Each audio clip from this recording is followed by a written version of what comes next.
ये लड़कों का और लड़कियों को बर्बाद करने का ठेका तो आज के समाज ने लिया है। वर्ण संकरता हमारे समाज में आ रही है। क्यों आ रही है? कौन इसका जिम्मेदार है? आपको पैसा चाहिए, पैसा यहां नहीं कमाने वाला हो, कहीं दूर कमा करके। समाज में वर्ण संकरता फैल रही है। आज की सबसे बड़ी समस्या, हम अपने बालकों को अध्यात्म की ओर लेकर के नहीं चलना चाहते हैं। भौतिकता की पराकाष्ठा में डूब करके अपने बालकों का अभ्युत्थान करना चाहते हैं। जहां पर कैसे जीवन व्यतीत करना है कोई संहिता ही तैयार नहीं है, वो भौतिकवाद। कैसे बैठना है, कैसे खाना है, कब जगना है, कब सोना है, ये भौतिकवाद की पराकाष्ठा है। और उस भौतिकवाद की चुंगल में जो फंस जाता है एक बार, वो अपना और अपनों की दोनों की दुर्गति करा देता है। वैभव से संपन्न हो जाना ये कोई बड़ी बात नहीं है। यदि परलोक बिगड़ गया तो आप पैसा पैसा पैसा, हाय पैसा हाय पैसा। हाँ, कैसे कमाया जा सकता है? कहाँ कमाया जा सकता है? यहाँ की पढ़ाई से कम कमाया जाएगा है? बाहर की पढ़ाई होगी तो पैसा ज्यादा कमाया जाएगा। पहले के माँ बाप सोचते थे कि बच्चे चाहे जैसे हों, हाँ हमारे आसपास ही रहें। और आज 5 वर्ष के 6 वर्ष के बच्चे को सैकड़ों कोस दूर भेज देते हैं। मैंने देखा, हाँ, एक परिवार आया, उस बच्चे की आयु थी 5 या 6 साल की होगी। अच्छा परिवार ने, क्यों कैसे आए? सवेरे आ गए। बोले आज ये बालक जा रहा है, इसे आशीर्वाद दे दो। मैंने कहाँ जा रहा है? बोले ये बेंगलोर, इसको हम वहां भेज रहे हैं। बेंगलोर 2000 किलोमीटर दूर आपके अपने बच्चे को भेज रहे हैं, और वो भी 5 वर्ष का। बोले हॉस्टल में डाल रहे हैं, वहां के हॉस्टल में। आप विचार करो, 5 वर्ष के बालक, हाँ, इतनी दूर भेजने लायक। लेकिन आपको लगता है कि नहीं नहीं, वहां की पढ़ाई अच्छी है।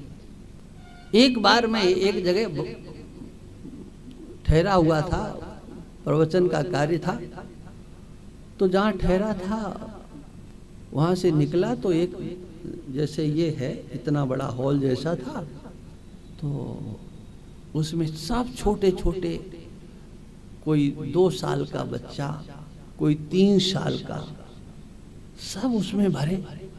मैंने कहा कि ये सब यहाँ इकट्ठे क्यों? तो पता नहीं कौन सी कक्षा बोलते, हमको सच्ची बताए आता नहीं बिल्कुल। बोले यहाँ पर, हाँ, नर्सरी, यहाँ इनकी पढ़ाई होती है। हमने कहा कितनी देर इस जेल में बंद रहते हैं? हाँ, तो कहा लगभग 3 से 4 घंटे तक। सोचो आप, वो 3-4 साल की, 2-3 साल के बच्चे जिन्हें माता पिता की गोद मिलना चाहिए, उनका लाड़ दुलार मिलना चाहिए, लेकिन आज कितनी निर्दयी हो गई हैं माताएं, वो अपनी गोद नहीं दे सकती, अपने से दूर। हाँ, और ईश्वर की ऐसी कृपा कि मैं जिसके घर में गया भिक्षा करने के लिए, तो 2-3 बच्चे तो उन्हीं के घर में, उनके दादाजी गए और लेकर के आए। हमने कहा इनको कहाँ से? बोले वहीं से लेकर आए, जहाँ महाराज आप ठहरे हो। ये क्या है? समाज कहाँ जा रहा है?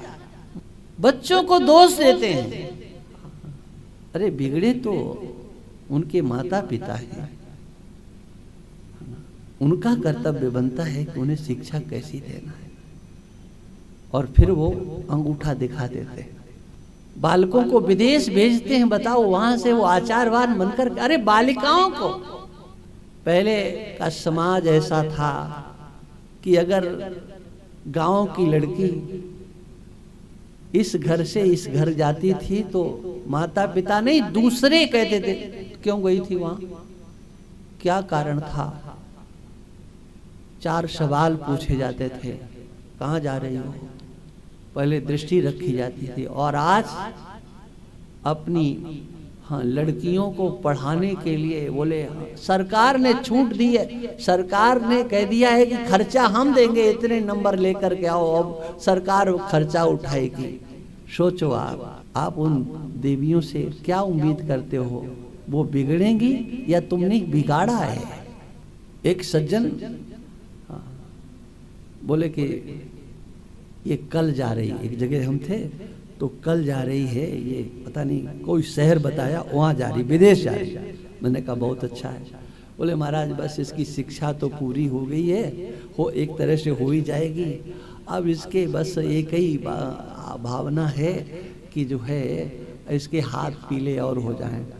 मैंने कहा मूर्खता दे रहे हो, यही मैंने कहा, हमने कहा मूर्खता दे रहे हो, तुम विदेश पढ़ने के लिए भेज रहे हो, अब वो तुम्हारी ओर देखेगी कि हमारे पापा और हमारे ताऊ और हमारे चाचा, हमारे दादा, नाना नानी ये विवाह करें, हमारे हाथ पीले करें। ये लड़कों का और लड़कियों को बर्बाद करने का ठेका तो आज के समाज ने लिया है। वर्ण संकरता हमारे समाज में आ रही है, क्यों आ रही है? कौन इसका जिम्मेदार है? आपको पैसा चाहिए, पैसा यहां नहीं कमाने वाला हो, कहीं दूर कमा करके। समाज में वर्ण संकरता फैल रही है। दोषई रेते कुलग्ना नाम वर्ण संकर कारके, उत्साद्यन्ते जाति धर्मा कुल धर्माश्च शाश्वता।